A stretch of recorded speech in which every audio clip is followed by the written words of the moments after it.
Hey, running friends. Welcome to the Wrinkled Runner podcast. I'm Sherry, the Wrinkled Runner. I'm over 50 and I love to run wherever I go, but Buffalo, New York is my home. If you are looking to start to run or you're an older runner, this podcast is especially for you, so subscribe now.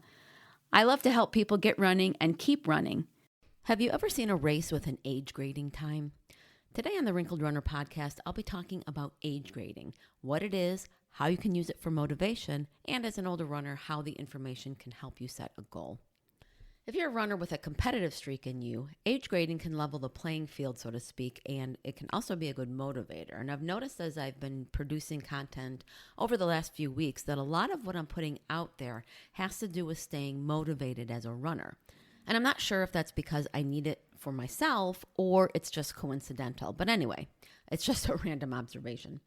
An example from me is of a Buffalo Marathon that I ran in 2019. Now, I finished in 4:09, I think 13 or 31, something like that. And the race lists my age grade at 340. So the age grade percentage on that is 60%. So according to the Wired Runner, an age grade between 60 to 69% means you're pretty competitive on the local front, which would be compared to women my age in the Buffalo area. The age grade is based on things like age factors and standards and individuals that are world-class runners. It's very mathy, the formulas that they use, and I don't do well with mathy things, so I'm going to link you in the show notes to several articles that discuss the percentages and the time that is derived from the formulas used. Now, if you're more like me, just know that it's a percentage of the ideal time for your age and gender. As you might imagine, the numbers that they come up with for the age grades will actually change depending on the different runners and the years and the gender finishes and things like that. Obviously, those records are always changing, so the age graded times will also change based on the formulas. If your particular race does not show the age graded time, you can use a calculator to get those times. One that comes highly recommended because they update it regularly is the one from Runner's World, and I'll link you to it in the notes. And just an aside, I am a member of the Runner's World site, so I have access to everything on there. And so sometimes when I say something is from Runner's World, I may be linking you inadvertently to things that you might not be able to access. Sometimes things, articles and things aren't accessible unless you have a subscription. And I can't tell if the things that I link to are like that or not. So if you find that is the case, send me an email and let me know so I can put an alternative in there for non-subscribers.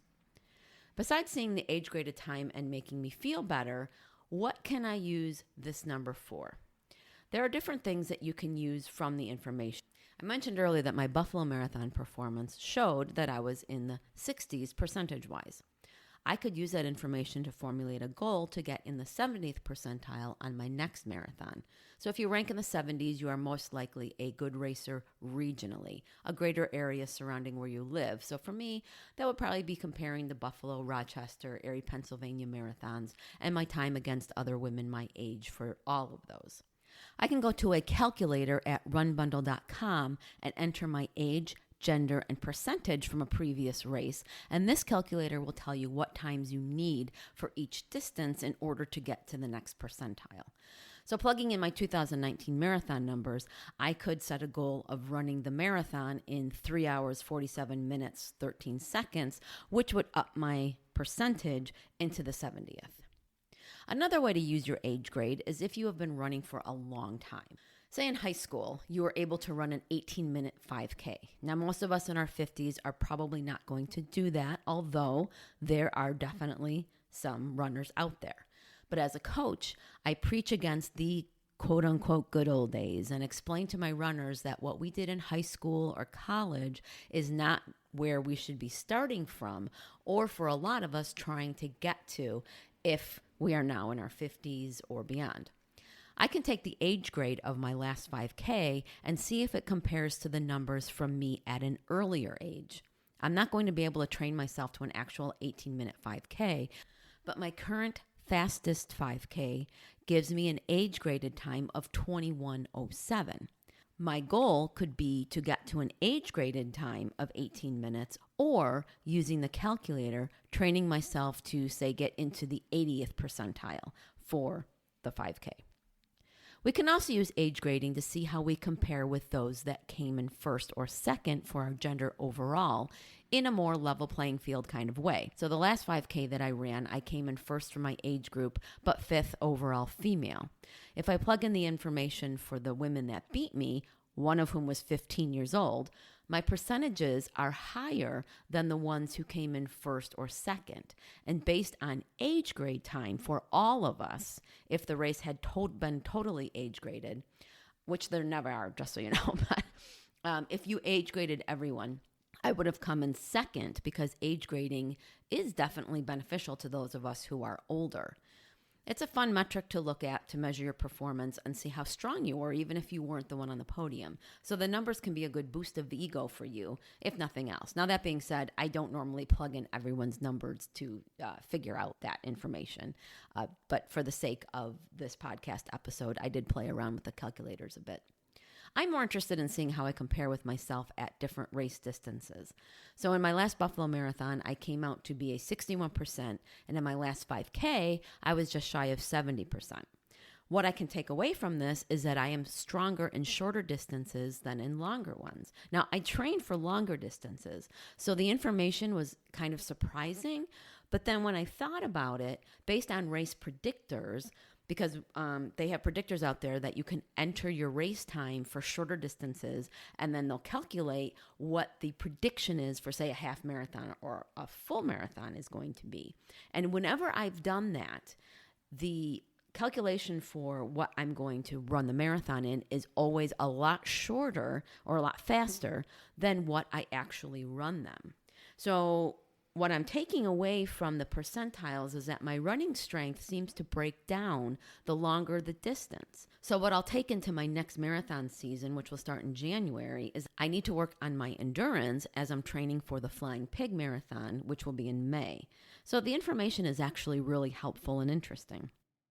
This week's website resource for runners will be the age grade calculator that I used from runbundle.com. The calculator not only will show you your age grades, but it also has a really good explanation of everything that I was talking about. So keep scrolling down below the calculator so that you can read a really good description on age grading. Also in this site, they have a reverse age grade, which will be able to show you the times that you're going to need to run in order to get the percentages. So for example, when I was talking about my goal of jumping up percentage-wise from a 60 to into the 70s for my next marathon, that reverse age grade calculator will be able to show what you need to do in order to get into those percentages. Next week, I'll be talking about the top 10 Wrinkled Runner podcast episodes from 2021. I'll be sharing what they were, give you a quick clip from each one, and then linking to all of them in the show notes. As a running coach in Buffalo, New York, one of my favorite things to do is talk about running and guide new runners in their journey. Questions help me immensely to form the Wrinkled Runner content and as a teaching tool for myself to be aware of what to inform my clients about, which are mostly new runners. So if you have any questions, please email me at sherry@wrinkledrunner.com. A Q&A episode will be coming out in March, so I may use yours. I hope you enjoyed today's episode. If you know another runner who could benefit from today's topic, go ahead and share it. Do you have any running questions? You can ask me. Email me at sherry@wrinkledrunner.com, and if I can't answer your question, I will do the research to find the answer and share it with you. The questions I get from listeners like you help me develop episodes, so please don't be shy. You can sign up for my once-a-month newsletter using the link provided so that you can have all the Wrinkled Runner resources from the past month all in one place. I also have opened up my virtual coaching in addition to coaching one-on-one with those in the Buffalo, New York area. So head to my coaching page on the Wrinkled Runner website, which I will, of course, link to, and check out how we may be able to work together. Until next Monday, thanks for listening, and I'll see you on the run.